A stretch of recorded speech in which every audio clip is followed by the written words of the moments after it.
yan, kausap ni Martin Romualdez ang 17 general. Kaya pala, anak ng kamote. Kaya pala. Oh, ito. An announcement, no? Mm. That we will move for the increase of the soldiers' daily subsistence allowance from 150 pesos to 350. The armed forces will be professional, mission focused, and always be supportive of the duty constituted. The government will expect that your armed forces will be Utang ina, sino ba tong mga taong ito? Sino ba tong mga general na ito? Di nating kilala eh. Ako hindi ko naman makilala ng mga yan eh. Pero nandyan nga, 17 sila eh. always supportive of We commit to you, sir, our commitment to the Constitution and our duly constituted authorities. We will watch your back, sir. Thank you. Thank you, sir. We will watch your back, sir. Anak ng kagang eh. Kaya pala, kayong mga hunghang kayo eh. Hindi kayo galit kay Martin Romualdez eh. We will watch your back, sir. Nasa likod mo kami, sir. So ngayon, itong si Martin Romualdez, tinutukoy na sa pangungurakot, nasa likod kayo? Tangina, sarap ninyo eh. Mga sir, kung may nalalaman kayo, magsabi kayo sa bayan. Kayong 17, maliwanag yung sinabi. We will watch your back, sir. Putang ina. Kala mo, Presidente, Prime Minister Kim Jong-un ng Pinas? Ngayon sabihin ho ninyo, may tiwala ang taong bayan sa inyo. Pero itong video na kumakalat ngayon, mahuhusgahan kayo. Kayong mga opisyal ng Armed Forces of the Philippines, ibangon nyo yung institusyon ninyo. Ibangon nyo yung kredibilidad ho ninyo. Umaasa ang taong bayan sa inyo, dapat kakampi namin kayo. Dapat kalaban ninyo ang mga kurakot. Hindi yung kakampi ninyo ang mga kurakot, we will watch your back, sir. Anak ng kagwang naman to. Diyos ko, Ginoo. Tuloy yun. O palakpakan sila dyan. Kumusta? Kasama si Lani, asawa ni Bong Revilla dyan eh. Putsa, may iba pang pinag-uusapan dyan, hindi lang 350. Di ba ho? Oh. Sila, General Barasco. Ayan oh.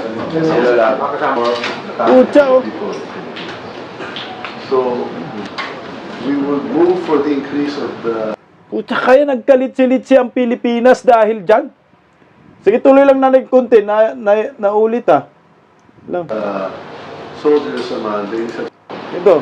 President that the troops that you come to see us here that we want to vote. That's why I'm very grateful your help. Okay. Ito na. We'll invite also the host to blend in an So, tiga lang. Yung huli. that, we will move for the increase of the Yung huli. come to see us here that we want to vote. That's why I'm very grateful your help. Ayan oh. Grabe oh. 17 sila dyan. 1, 2, 3, 4, 5, 6, 7, 8, 9, 10. 10. Sobra pa nga eh. 10, 11, 12, 13, 14, 15, 16, 17, 18, 19 nga pala sila dyan. 19 Ayan, bilangan nyo, 19 eh. 1, 2, 3. 6 sa 6 sa nakaupo.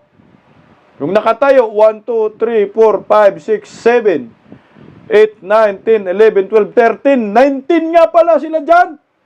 Wala kayong takas. Kayong 19 mga general, tulungan ninyo ang bayan. Ano yung pinag-uusapan ninyo dyan? Bukod sa 350 pesos na increase. Tangin naman talaga to. Kaya pala, hindi kayo galit kay Martin Romualdez. Ito ang dahilan. Grabe naman ho yan, 350. Hindi kayo galit kay Saldico.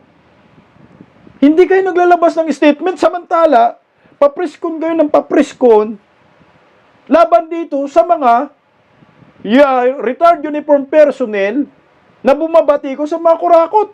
Pero ito, hindi po kayo pwede maglabas ng statement against kay Saldico, against kay Martin Romualdez. Bakit? Paano nga binubusalan kayo? Animal, oh. Ito, di ba ho, ito, trending rin to ng video na ito. Tingnan mo. Chief, as we committed, I'm here with our chair. Si Browner, kausap yan. Bicameral members. Hi, Chief Romy. Please, kindly. Chef Brown, malamang itong video na ito, bago sila nagkita, no? Nauna to, bago yung pinalabas natin ng video. Nangako nga si Tambaloslos ng 350 sa Armed Forces of the Philippines. Nauna to. To the entire AFP, to our men and women in uniform, that as we committed, that the subsistence daily allowance from 150 to 350 Sipin mo. has not only been affirmed, but it's been approved and it's being signed right now. We will ratify the bicameral report this afternoon. So, please, Palakpak pa Saldico. whatever they heard, that's all fake news. Basta nagsalita tayo when we speak. I as a speaker in the House, when we speak, we mean it and we will always deliver. You are top priority, sir. Please. Putang ina, basta daw pag nagsalita siya, walang problema. Tangina, grabe Kim Jong-un ng Pinas. Nasaan ka na? Nagtago ka na? Come on, Armed Forces of the Philippines. May utang na loob kayo dito. Mas may utang na loob kayo sa taong bayan. Mas may utang na loob nga kayo sa former President Duterte. Yung sahod ninyo, dinoble. Ito. May utang na loob kayo dito sa buhayang ito, 350 pesos, anak ng kagwang. Oh. Please tell the men and women in the AFP, top priority po kayo, and we are fully committed to support all of you and to keep your morale high and to always take care of you. Please convey that. Mabuhay. Moral high. Wala nang moral ngayon ang Armed Forces of the Philippines dahil sa yung buhaya ka. Kala mo presidente ka, sinira mo yung institusyon. AFP, buhay kayo lahat. Okay. Puta. So that is signed here in the BICAM. It will be ratified tonight in the plenary. BICAM 2024. Ratified the budget Ratified, no? Ito yung budget season na niratify nila December 11, 2024. Ito yung 2025 budget na puro blanco. Ito yung resulta. Puro insertion, puro ghost projects. Yan, oh. Ayan po, oh. on Wednesday, and the president will sign it into law. That is as good as gold. So I just wanted to allay any fears that there was anything other than what we had committed in Zambales to you and to the troops. Mabuhay, Zambales, mabuhay. We look forward to our fellowship on the 13th at Aguinaldo. Okay. Mabuhay. Yun na nga, sabi ni Ko, ito pala. So, yung fellowship pala, ito na yon 19 sila. Nagkita, anak ng, di ba yun ba yan? O, iba pa talaga. So, Ginoo na control ni Saldico at Martin Romualdez, ang Armed Forces of the Philippines, anak ka ng kagwang Romeo Browner. Merry Christmas to all. Thank you. Thank you. Yes. More will be coming. We'll be looking for more ways to support the troops. Assure them. More would be coming, kaya may 15 billion na ghost projects, anak ng kagwang. Sus ko, Ginoo. Oh. We assure them more for next year as well. Thank you. Yes, sir. Salamat. Tingnan mo. Sir, salamat. Thank you. Itong bidyong ito ay patunay na itong Armed Forces of the Philippines lumuluhod kay Saldico at Martin Romualdez.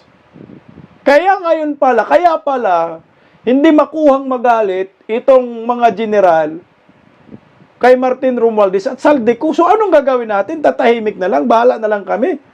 Kami nga, umaasa nga kami sa inyo, kayo yung magligtas sa amin eh. Tingnan mo, meron pa akong isang video, ipapaplay. Ito, Saldico naman, pinatrubak lang natin. Kasi nga, hindi natin makitaan ng statement ang Armed Forces of the Philippines na galit kay Saldico at galit kay Martin Romualdez dahil dito. Ninawakan nila sa liig. O ito naman, si Saldico, military naman ang kausap niya dyan. 8 billion insertion na naman ito. O, tingnan mo. We have good news. Kinuto ko sa iyo kanina, we just finished signing the bicameral conference with the senators and congressmen. Pasok yung sinabi ko sa when we meet last week sa Misibis. Misibis. Okay, naipasok lahat additional of 8 billion. Nauna yung 8 billion sa HGAB. Now, naipasok ulit namin another 8 billion.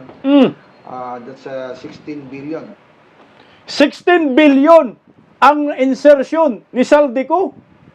So ngayon, merong issue na 15 billion. Ito naman, 16 billion binanggit niya na insertion.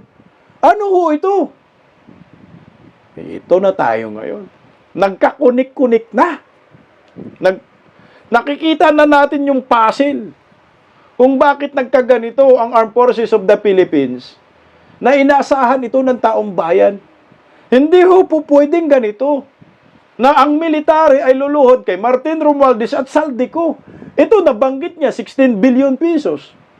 Pero ang issue ngayon na di umano ay merong ghost projects ang Armed Forces of the Philippines na nagkakalagang 15 billion pesos. O ito, insertion, 8 billion plus 8 billion, 16 billion pesos.